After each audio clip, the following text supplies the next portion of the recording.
Um, I want to talk about sort of my story and how sort of my past has sort of caught up me and how I felt and how I dealt with it. 12 years ago, on December, I lost my son through stillbirth. It affected me greatly. At the time, it was unexpected. My partner then went to sort of hospital, not feeling very well, and we went to doctors, nurses, put a heartbeat monitor on her, and unfortunately, they didn't hear the baby's heartbeat.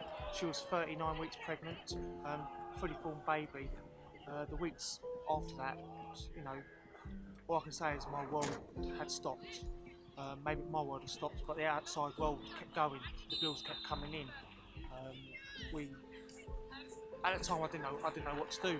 There was help available, through SANS and baby loss awareness. But when things happen like that, and as a male, you don't really like talking to people, especially when it comes to sort of deaths, and you want to show a face, you want to show that you're mentally strong.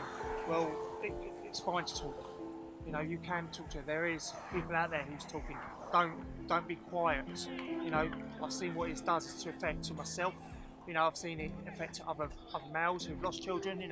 Unfortunately, some people have lost their lives taking it because they can't cope. It's hard. This world brings a lot of ups and downs. The ups are great, but when it comes to the downs, you can hit rock bottom. I hit rock bottom a few times. When you don't think there's any way out at all. There are ways out. There are people to talk to. There are help available.